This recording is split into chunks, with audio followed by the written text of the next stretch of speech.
Buenas tardes, profesor y compañeros. En esta oportunidad, el grupo 6 procederá a explicar el trabajo correspondiente a la segunda parte del curso de Ingeniería de Carreteras. Mi nombre es Hilary Díaz y hablaré sobre los sobreanchos. Para nuestro proceso de creación de sobreanchos requerimos de los siguientes datos: la velocidad de diseño, el número y ancho de carril, que presenta el valor de 3.30 metros por carril, ya que el proyecto se clasifica como una carretera de tercera clase tipo 2 con una velocidad de diseño de 40 km por hora, y según la tabla 304.01 del Manual de Carreteras, le corresponde el valor de 6.6 metros como ancho mínimo de calzada. Y también se necesita el vehículo de diseño. En este caso corresponde a un vehículo B31 necesario para obtener el valor L correspondiente a la distancia entre el eje posterior y la parte frontal.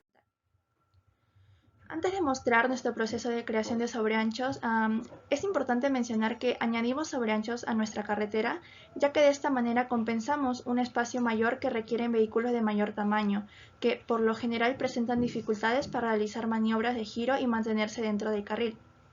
Bueno, ya conocidos los valores de números de carriles, la velocidad y L, aplicamos la fórmula propuesta por la norma AASHTO.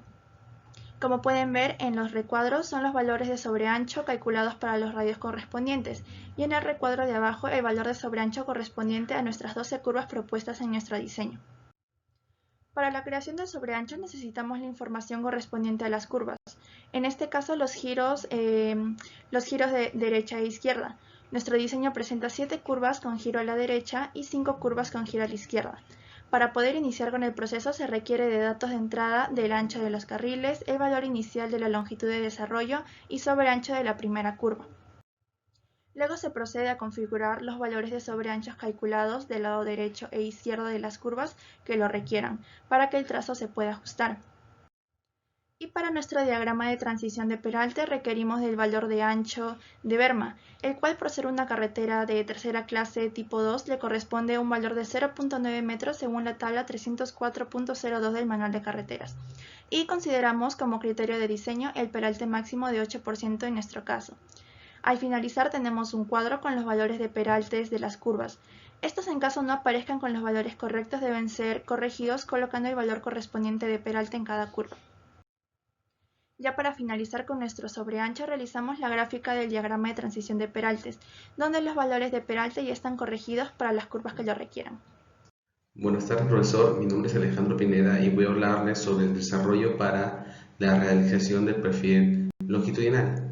Primero tenemos que tener en cuenta la pendiente máxima. En este caso, considerando la tabla 303.1 y la velocidad de diseño, que es 40 km por hora, y el IMDA, que es 320 vehículos por día, se obtiene gracias a la tabla que nuestra pendiente máxima va a ser de 9%. Con ayuda del software Civil 3D, en la parte superior podemos observar el perfil longitudinal desarrollado, y en la parte inferior, gracias al perfil longitudinal, hemos desarrollado el alineamiento vertical, que este consta de 6 tramos. Ahora voy a hablarles sobre las longitudes críticas de pendiente. Teniendo en cuenta de los 6 tramos y las pendientes de cada uno de ellos, vamos a hallar la longitud crítica. En el tramo 1 se tiene una pendiente de 3.87%, la longitud crítica es de 405 metros. Para el tramo 2 su longitud crítica va a ser 385 metros. Para el tramo 3, 240 metros. Para el tramo 4, 200 metros. Para el tramo 5, 110 metros. Y para el tramo 6, 91 metros. Cabe resaltar que las longitudes que nosotros hemos desarrollado en el alineamiento vertical han sido de 100 metros, por lo que en el tramo del 1 al 4 no tendría ningún problema que se queden esos valores, pero para el 5 y 6 se recomienda que se cambie.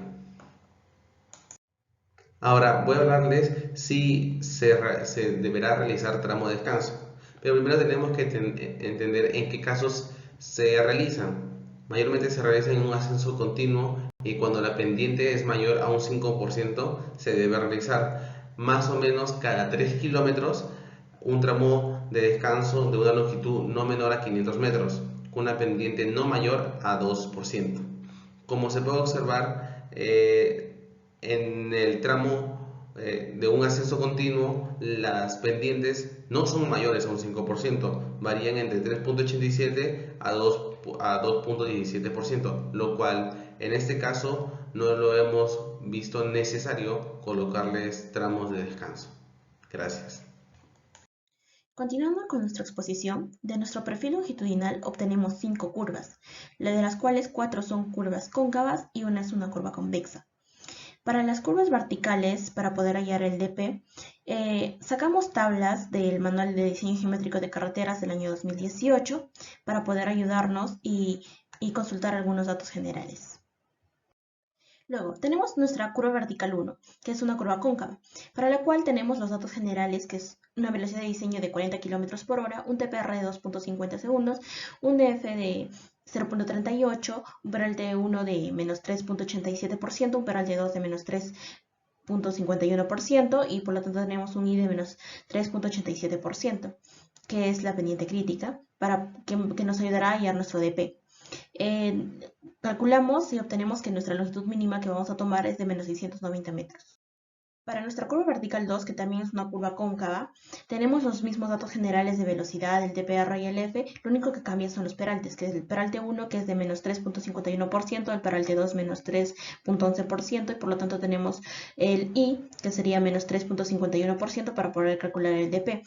Realizando los cálculos tenemos que la longitud mínima que vamos a tomar sería de menos 610 metros. En nuestra curva vertical 3, que es una curva cóncava también, tenemos los mismos datos generales, lo que cambia son los peraltes de menos 3.11% y menos 2.17% que es el peralte 2.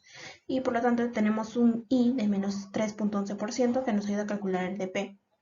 Y al calcularlo tenemos una longitud mínima de menos 200 metros. Nuestra curva vertical 4 también es una curva cóncava que tiene los mismos datos generales, lo que varía también son los peraltes, que es el peralte 1 de menos 2.17 y el peralte 2 de 5.47%, por lo tanto tomamos un I de menos 5.47 que nos va a ayudar a calcular el DP. Calculando obtenemos un L mínimo de 60 metros. Finalmente tenemos la curva vertical 5, lo único que varía es que es una curva convexa y el peralte 1 es de 5.47% y el peralte 2 es menos 8%. Tenemos un I de menos 8% que nos va a ayudar a calcular el DP, por lo tanto obtenemos una longitud mínima de 90.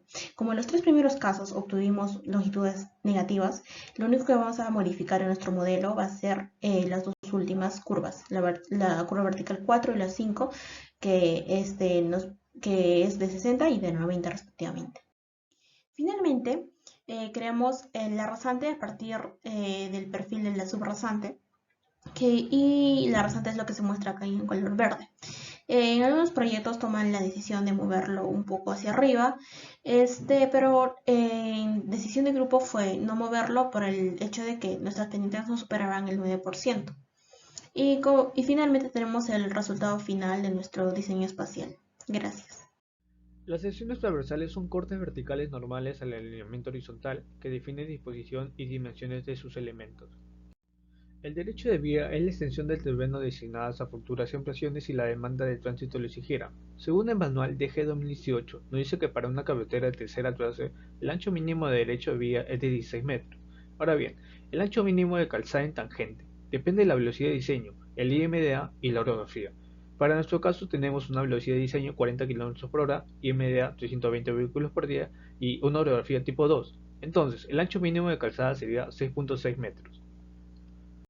Para la pendiente bombeo de la calzada nos debemos fijar en la precipitación anual sobre la zona donde se ubica nuestra carretera y además la superficie. Se tiene una precipitación anual de 650 mm por año y una carretera de superficie de pavimento asfáltico. Entonces la pendiente de bombeo sería de 2.5%. Para ello el ancho requerido de la berma nos fijaremos en la velocidad de diseño, el IMDA y la orografía. Tenemos 40 km por hora, un IMDA 320 vehículos por día y una orografía tipo 2, entonces el ancho de berma será de 0.9 metros. Acerca de las pendientes mínimas de la berma de la carretera, para saber qué pendiente le pertenece, se necesita saber el material de la superficie de las bermas. En nuestro caso sería una superficie pavimentada, por ende la inclinación normal sería 4%. La evaluación de talud de corte varía según la calidad y la estratificación del suelo. Para nuestro trabajo se utilizará una evaluación 1 horizontal y 10 vertical. Luego está la evaluación de talud de relleno, que las inclinaciones varían en función al material del cual está formado. En nuestro caso utilizaremos una evaluación 1 vertical y 1.5 horizontal. Acerca de la estructuración del pavimento de la carretera, entre la subversante y la versante podemos encontrar la subbase granular de 20 centímetros de espesor, del mismo modo la base granular de 20 centímetros de espesor y la última capa que sería la carpeta asfáltica de 10 centímetros de espesor. Todos los datos que hallamos anteriormente se usarán en el CIBE para hacer las secciones transversales. A continuación presentaré los tipos de secciones transversales que se encuentran a lo largo de la carretera. Encontramos diferentes tipos de secciones. Por ejemplo, en este dibujo podemos apreciar una sección de relleno, ya que la versante se encuentra por encima del nivel de la superficie. En esta se aprecia una sección de corte debido a que la versante se encuentra por debajo del nivel de la superficie. En esta última se aprecia tanto una sección de corte para el lado izquierdo y una sección de relleno para el lado derecho. Esta es una sección transversal donde nos encontramos en una situación desfavorable, porque la altura del relleno es muy excesiva. Esto genera gastos económicos y atenta a la seguridad vial. Por ello, la primera solución sería replantear el diseño del alineamiento horizontal, de tal modo que exista mayor sección de corte que de relleno. La segunda solución sería la colocación de muro de contención para reducir el área de relleno, y no debemos olvidar el uso de barreras de seguridad vial como se exige internacionalmente con el propósito de proteger a los conductores.